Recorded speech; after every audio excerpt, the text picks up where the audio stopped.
Coaching class पर आपका स्वागत है। सीटेट पेपर 2 ये पार्ट है 27, जिसमें पहला सवाल है, किसी पादप कोशिका को शांत विलयन में रखने पर सबसे पहले कौन सी घटना होगी? 1. रिक्ति का आकार बढ़ेगा। 2. कोशिका भित्ति सिकुड़ जाएगी। 3.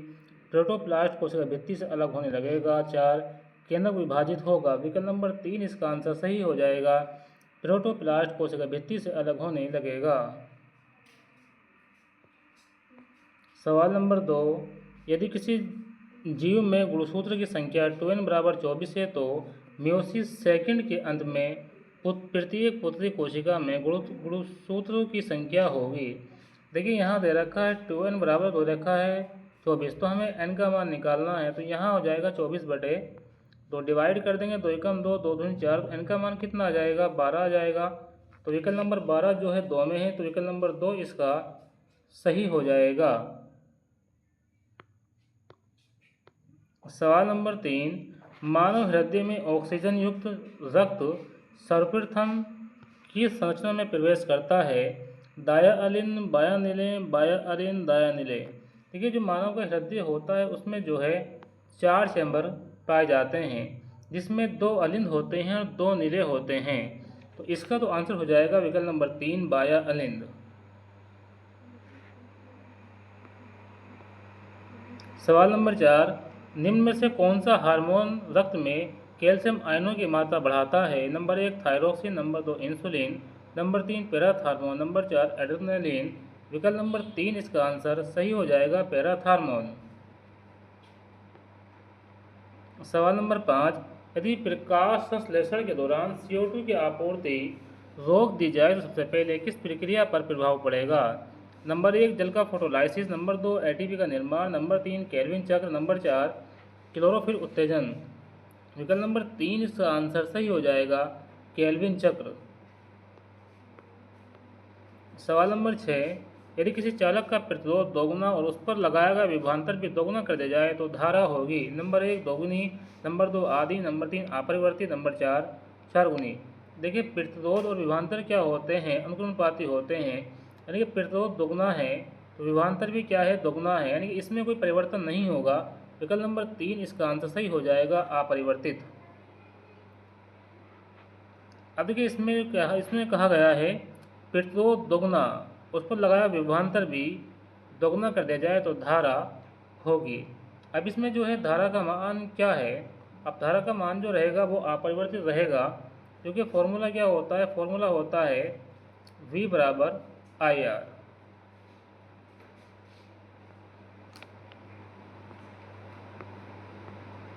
सवाल नंबर 7, दो प्रतिरोध 3 ओम और 6 ओम समांतर क्रम में जुड़े हैं, तुल्य प्रतिरोध होगा।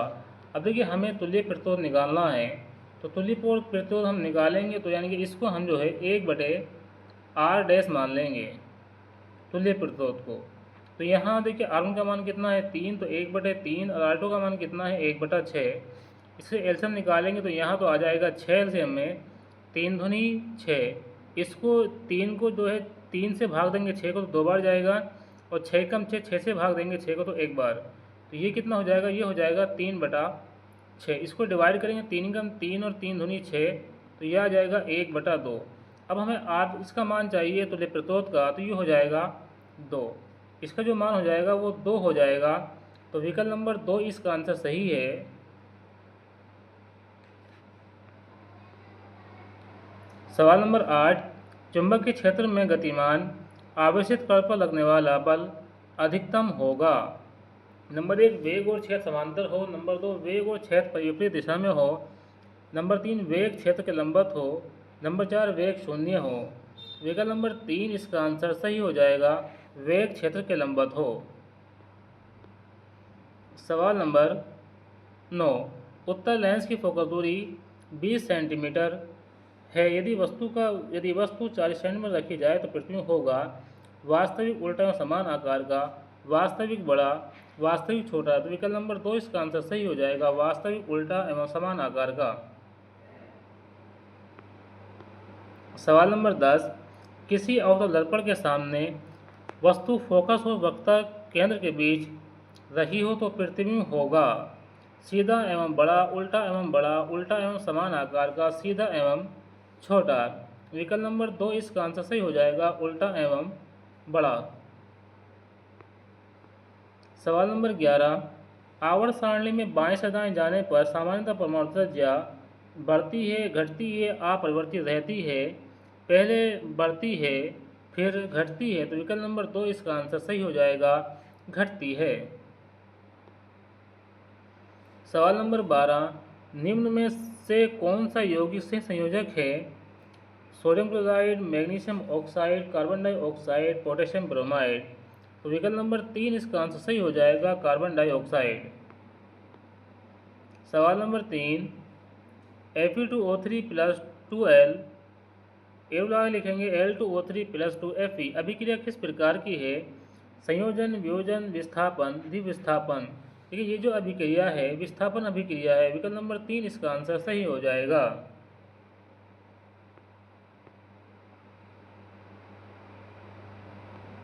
सवाल नंबर 4, किसी अम्ल का pH 2 है, यदि उसे 100 गुना पतला किया जाए तो pH लगभग होगा, यानी कि pH मान कितना है, 2 है। जब इस विजन को जो है 100 गुना पतला किया जाए तो pH मान कितना हो जाएगा, 2, 3, 4, 5। इसको जब पतला किया जाएगा 100 गुना तो pH मान जो बैठेगा लगभग 5 बैठेगा। तो विकल्प नंबर 4 इसका आंसर सही हो जाएगा। सवाल नंबर 15, निम्न में से कौन सा तत्व उभयधर्मी ऑक्साइड है? Sodium, aluminium, calcium, potassium. तो विकल्प नंबर 2 इसका आंसर सही हो जाएगा, एल्यूमिनियम। ये जो होता है उभयधर्मी ऑक्साइड बनाता है, ये बना देगा L2O3 जो कि उभयधर्मी ऑक्साइड होता है। सवाल नंबर 17, विज्ञान शिक्षण में प्रेडिक्ट, ऑब्जर्व, एक्सप्लेन, POE रणनीति मुख्यतः किस उद्देश्य से प्रयुक्त होती है? नंबर 1 तथ्यों को रटवाना, नंबर 2 पूर्व धारणाओं की पहचान एवं अवधारणात्मक परिवर्तन, नंबर 3 केवल प्रयोगात्मक कौशल, नंबर 4 गृह कार्य जांच। विकल्प नंबर 2 इसका आंसर सही हो जाएगा, पूर्व धारणाओं की पहचान एवं अवधारणात्मक परिवर्तन। सवाल नंबर 18, एक विज्ञान शिक्षक छात्रों को स्थानीय जल स्रोतों का परीक्षण, pH, गंध, रंग और अशुद्धियों का विश्लेषण करने के लिए कहता है। यह गतिविधि मुख्यतः किस उपागम का उदाहरण है? नंबर 1 व्याख्यान विधि, नंबर 2 अन्वेषण आधारित अधिगम, नंबर 3 रटंत अधिगम, नंबर 4 केवल प्रदर्शन विधि। विकल्प नंबर 2 इसका आंसर सही हो जाएगा, अन्वेषण आधारित अधिगम। सवाल नंबर 2, विज्ञान की प्रकृति के अनुसार वैज्ञानिक ज्ञान, नंबर 1 पूर्णतः अपरिवर्तनीय होता है, नंबर 2 केवल प्रयोगशाला में विकसित होता है, नंबर 3 प्रमाणों के आधार पर संशोधित किया जा सकता है, नंबर 4 केवल सिद्धांतों पर आधारित होता है। तो विकल्प नंबर 3 इसका आंसर सही हो जाएगा, प्रमाणों के आधार पर संशोधित किया जा सकता है। सवाल नंबर 20, यदि कक्षा में कुछ छात्र किसी अवधारणा के वैकल्पिक विचार रखते हैं तो शिक्षक का सर्वोत्तम कदम होगा। नंबर 1 उन्हें तुरंत गलत घोषित करना, नंबर 2 अधिक गृह कार्य देना, नंबर 3 ऐसी गतिविधियां कराना जिनसे छात्र अपने विचारों की जांच कर सके, नंबर 5 केवल पाठ्यपुस्तक पढ़ाना। विकल्प नंबर 3 इसका आंसर हो जाएगा, ऐसी गतिविधियां कराना जिनसे छात्र अपने विचारों की जांच कर सके। सवाल नंबर 21, निम्न से कौन सा आकलन अधिगम के आकलन, असेसमेंट फॉर लर्निंग का उदाहरण है? नंबर 1 वार्षिक परीक्षा, नंबर 2 बोर्ड परीक्षा, नंबर 3 कक्षा में त्वरित प्रश्न पूछकर प्रतिपुष्टि देना, नंबर 4 केवल अंक देना। विकल्प नंबर 3 इसका आंसर हो जाएगा, कक्षा में त्वरित प्रश्न पूछकर प्रतिपुष्टि देना, यानी कि क्वेश्चन मालूम किया उसका जो है फीडबैक देना, क्वेश्चन मालूम करते ही जो है उसका फीडबैक देना है। सवाल नंबर 22, विज्ञान शिक्षण में मॉडल का उपयोग मुख्यतः इसलिए किया जाता है। नंबर 1 वास्तविकतापूर्ण प्रतिस्थापन हो सके, नंबर 2 अमूर्त अवधारणाओं को समझने में सहायता मिले, नंबर 3 प्रयोगशाला की आवश्यकता समाप्त हो जाए, नंबर 4 केवल परीक्षा में अंक बढ़े। तो विकल्प नंबर 2 इसका आंसर सही हो जाएगा, अमूर्त अवधारणाओं को समझने में सहायता मिले। एक शिक्षक विद्यार्थी से पहले परिकल्पना बनवाता है, फिर प्रयोग कराता है और अंत में निष्कर्ष निकलवाता है। यह प्रक्रिया मुख्यतः किस विज्ञान प्रक्रिया कौशल को विकास करती है? विकल्प नंबर 2 इसका आंसर सही हो जाएगा, पूर्वानुमान एवं निष्कर्षण। नंबर 24, निर्माणवादी विज्ञान कक्षा में शिक्षक की भूमिका होती है कि शिक्षक जो होता है वो होता है सुविधादाता। तो विकल्प नंबर 3 इसका आंसर सही हो जाएगा, सुविधादाता। या फिर होता है मार्गदर्शक। सवाल नंबर 25, यदि किसी छात्र का उत्तर विज्ञान दृष्टि से आंशिक रूप से सही है तो शिक्षक को नंबर 1 उत्तर अस्वीकार कर देना चाहिए, नंबर 2 केवल सही भाग पर अंक देना चाहिए, नंबर 3 उसके तर्क को समझकर उपयुक्त प्रतिपुष्टि देनी चाहिए, नंबर 4 पूरी कक्षा के सामने आलोचना करनी चाहिए। विकल्प नंबर 3 इसका आंसर सही हो जाएगा, उसके तर्क को समझकर उपयुक्त प्रतिपुष्टि देनी चाहिए। सवाल नंबर 26, विज्ञान शिक्षण में फॉर्मेटिव असेसमेंट का प्रमुख उद्देश्य है। नंबर 1 रैंक निर्धारण, नंबर 2 प्रवेश चयन, नंबर 3 अधिगम में सुधार है तो सतत प्रतिपुष्टि, नंबर 4 केवल अंतिम अंक देना। तो विकल्प नंबर 3 इसका आंसर सही हो जाएगा, अधिगम में सुधार है तो सतत प्रतिपुष्टि। सवाल नंबर 27, निम्न में से कौन सा विज्ञान प्रक्रिया कौशल का उदाहरण नहीं है। देखिए यहाँ पे नहीं है की बात है। नंबर 1 अवलोकन, नंबर 2 वर्गीकरण, नंबर 3 परिकल्पना का निर्माण, नंबर 4 रटन स्मरण। तो विकल्प नंबर 4 इसका आंसर सही हो जाएगा, रटन यानी रटना। यही क्या है, नहीं होगा, यही इसका आंसर हो जाएगा। सवाल नंबर 4, एक शिक्षक छात्रों को विभिन्न पदार्थों की घुलनशीलता का स्वयं परीक्षण करने देता है। यह गतिविधि मुख्यतः किस अधिगम सिद्धांत से संबंधित है। नंबर 1 व्यवहारवाद, नंबर 2 निर्माणवाद, नंबर 4 शास्त्रीय अनुबंधन, नंबर 4 रटना अधिगम। तो विकल्प नंबर 2 इसका आंसर सही हो जाएगा, निर्माणवाद। सवाल नंबर 29, विज्ञान प्रयोगशाला में सुरक्षा नियमों का पालन कराना मुख्यतः किस क्षेत्र से संबंधित अधिगम परिणाम है। नंबर 1 संज्ञानात्मक, नंबर 2 भावात्मक, नंबर 3 मनोचालक, नंबर 4 भाषिक। तो विकल्प नंबर 2 इसका आंसर सही हो जाएगा, भावात्मक। सवाल नंबर 30, सीटेट के संदर्भ में प्रभावी विज्ञान शिक्षक वह माना जाएगा। नंबर 1 केवल पाठ्यपुस्तक के प्रश्न हल कराएं, नंबर 2 अधिकतम गृह कार्य दें, नंबर 3 विद्यार्थियों की जिज्ञासा अन्वेषण और तर्कशीलता को बढ़ावा दें, नंबर 4 केवल परीक्षा परिणाम पर ध्यान दें।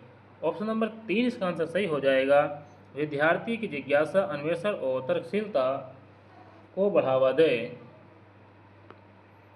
अब यहाँ से शुरू हो जाएगी मैथ। अब देखिए इसमें पहला सवाल है, किसी समांतर श्रेणी का प्रथम पद 7 है और सार्वअंतर 5 है तो 20वां पद होगा। यानी कि A1 का जो मान दे रखा है वो तो 7 है और D का जो मान है वो 5 है और हमें जो है 20वां पद निकालना है। अब देखिए 20वां पद हम कैसे निकालेंगे, तो फॉर्मूला क्या हो जाएगा, फॉर्मूला हो जाएगा A20 हम लगा देंगे, A1 प्लस n-1 D। अब A1 का मान कितना हो जाएगा, 7। अब देखिए कितने पद है इसमें जो 20 पद है तो n का मान कितना हो जाएगा, n का मान जो हो जाएगा 20 हो जाएगा। अब 20 में से 1 घटा देंगे तो हो जाएगा 20 माइनस के 1। अब हमें काय का मान निकालना है। अब देखिए हमें जो है 20वां पद निकालना है, डी का मान कितना है 5, तो यहाँ 5 से जो है गुणा कर देंगे तो ये कितना हो जाएगा। अब देखिए यहाँ 5 से क्या करेंगे, गुणा करेंगे तो ये हो जाएगा 7, तो यहीं आ जाएगा। तो 20 में से 1 गया 19 बचा, तो यहाँ हो जाएगा 19 गुणा 5, तो ये हो जाएगा 19 पंजे 95 और प्लस के साथ कितना आ जाएगा 102। 102 कौन से विकल्प में है, सी में, तो इसका आंसर सही हो जाएगा 102।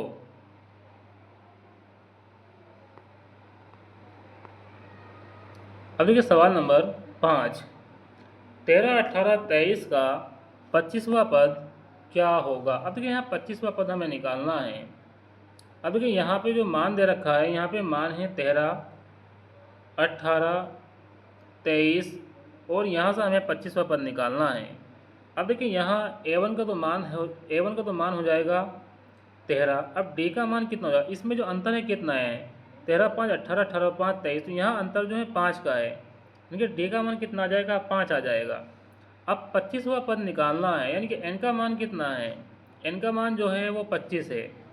तो यहाँ वही फॉर्मूला लगा देंगे, A25 लगा देंगे।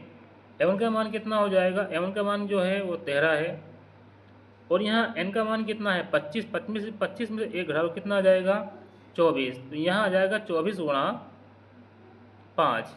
अब इसको गुणा करेंगे, 5 चौक 20 का 0 हासिल लगे 2, 5 दूनी 10 और 2 12।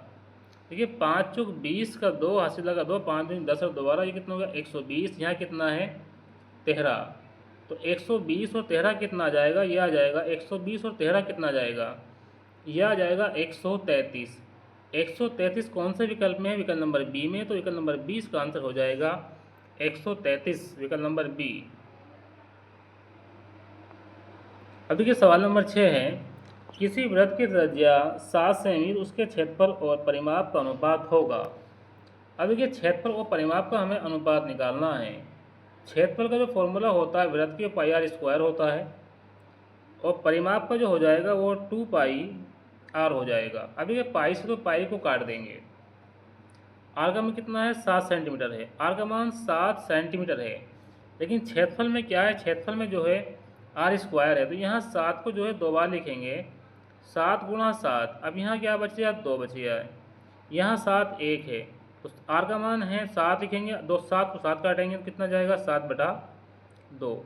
और 7/2 को हम लिख सकते हैं 7:2। तो 7:2 कौन से विकल्प में है, विकल्प नंबर ए में है, तो ए इसका आंसर हो जाएगा सही 7:2। सवाल नंबर 7, एक संख्या का 40% दूसरी संख्या के 60% के बराबर है, दोनों संख्याओं का अनुपात होगा।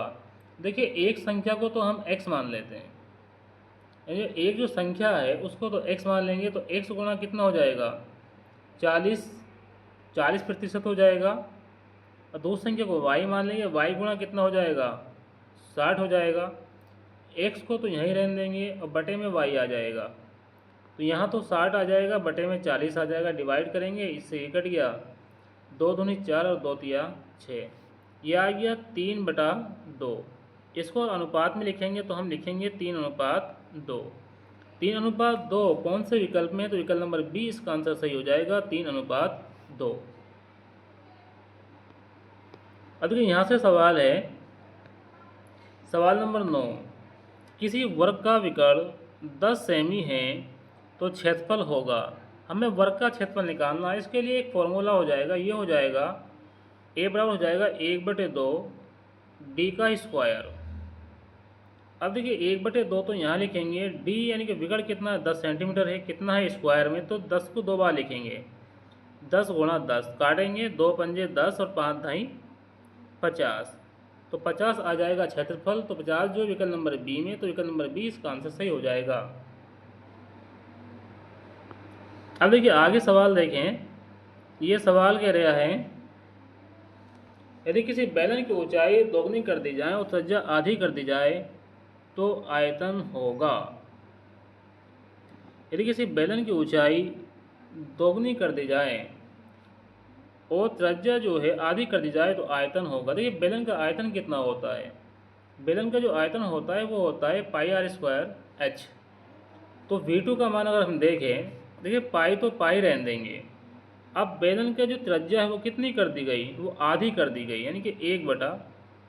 तो 1/2 2 बार क्यों लिखा, क्योंकि यहाँ स्क्वायर है फॉर्मूले में।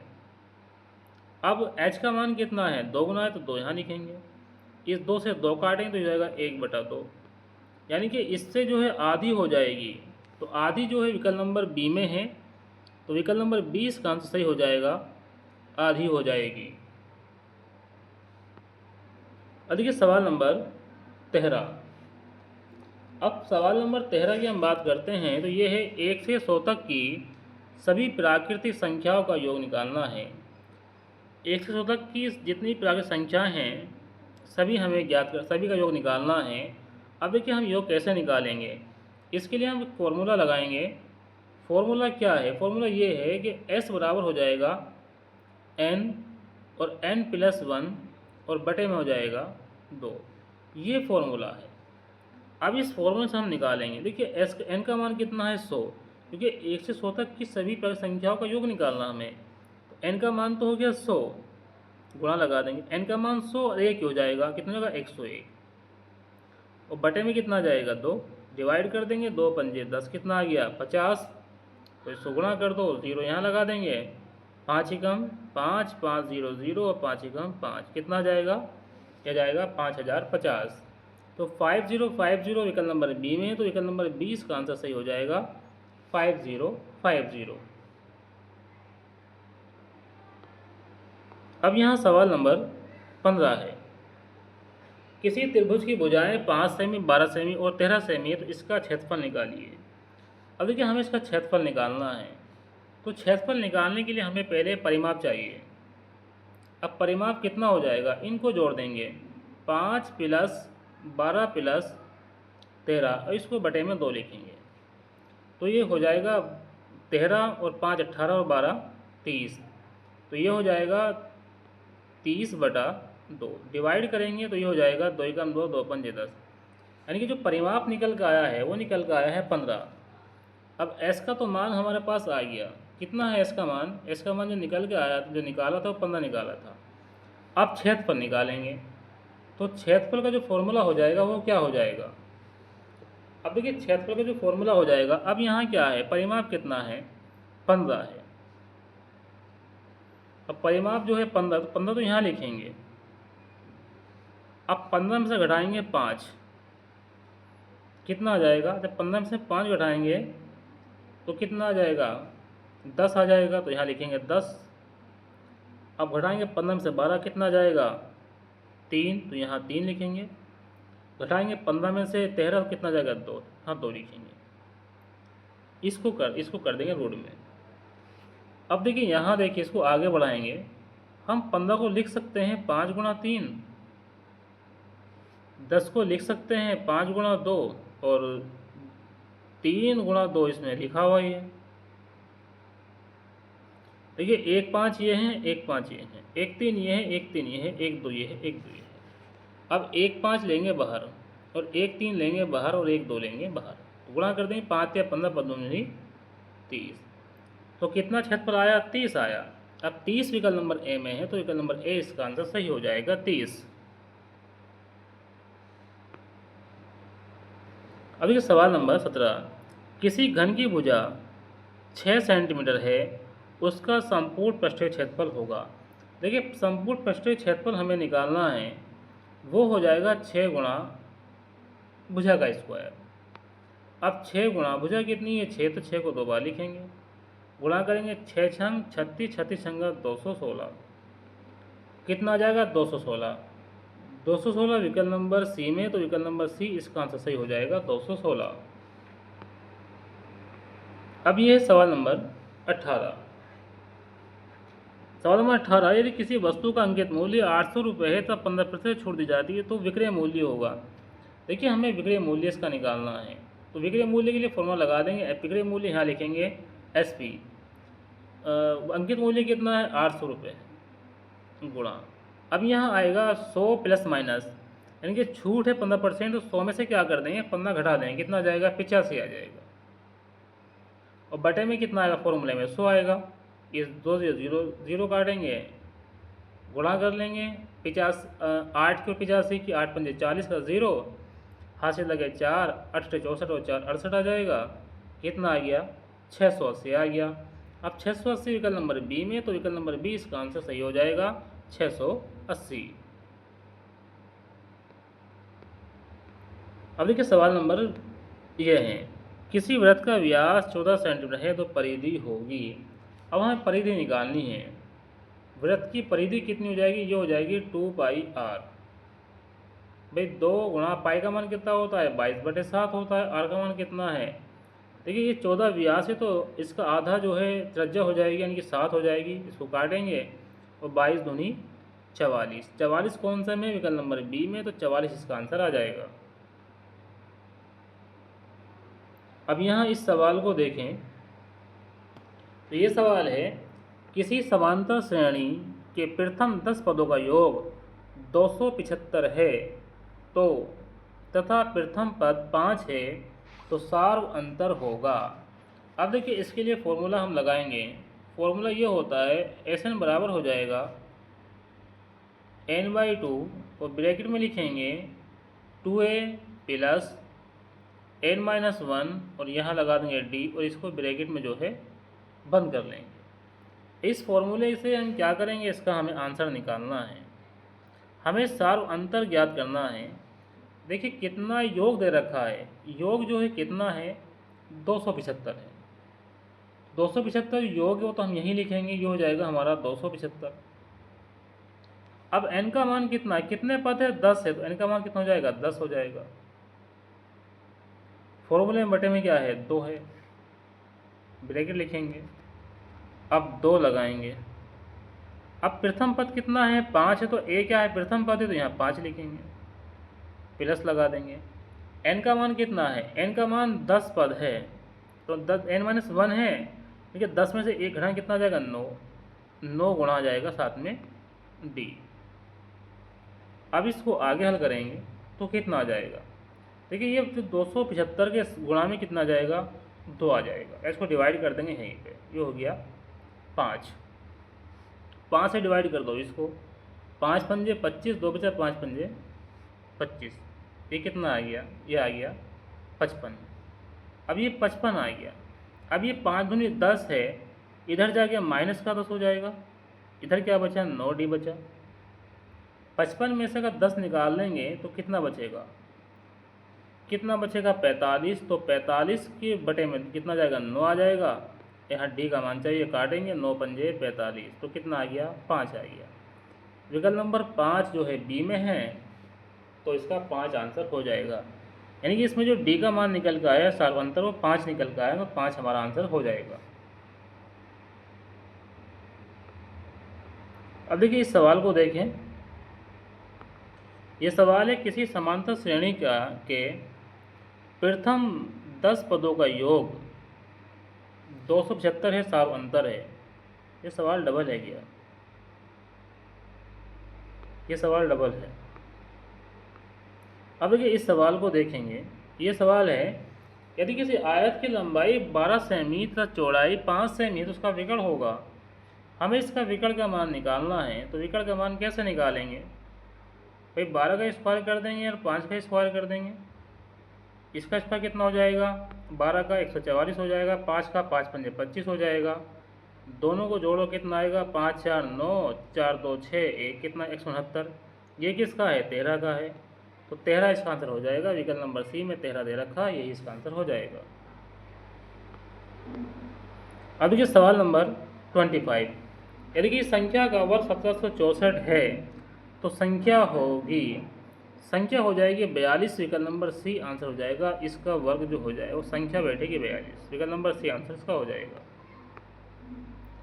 अब देखिए यहाँ पे सवाल दे रखा है, ये सवाल नंबर 26 की हम बात कर रहे हैं। 26 सवाल है, किसी शंकु की त्रिज्या 3 सेमी और ऊंचाई 4 सेमी है, उसकी तिर्यक ऊंचाई कितनी होगी। देखिए तिर्यक ऊंचाई निकालने के लिए फॉर्मूला हो जाएगा आर का स्क्वायर प्लस एच का स्क्वायर, इसको रूट कर देंगे। त्रिज्या का मान कितना है 3, 3 का स्क्वायर, ऊंचाई कितनी 4, 4 का स्क्वायर, रूट चढ़ा देंगे इसको ऊपर। 3 तिया 9 और 4 चौक 16, कितना आ गया जोड़ेंगे तो ये आ जाएगा। जब इसे जोड़ेंगे ना तो ये हो जाएगा 25, रूट आ जाएगा। अब 25 का जब रूट हटाएंगे तो कितना जाएगा 5, तो 5 इसका आंसर सही हो जाएगा। यानी कि विकल्प नंबर 20 का आंसर सही हो जाएगा 5। अब देखिए सवाल नंबर 28 का आंसर निकालेंगे। किसी त्रिभुज का आधार 16 सेंटीमीटर और ऊंचाई 9 सेंटीमीटर है तो क्षेत्रफल होगा। देखिए त्रिभुज का क्षेत्रफल जो होगा वो 1/2 और आधार गुणा ऊंचाई 1/2। आधार का मान कितना है 16, ऊंचाई कितनी है 9, 2 8 16 गुणा करेंगे 8 की 9 से, 8 9 72। 72 काय में है, विकल्प नंबर बी में है, तो विकल्प नंबर 20 का आंसर सही हो जाएगा 72।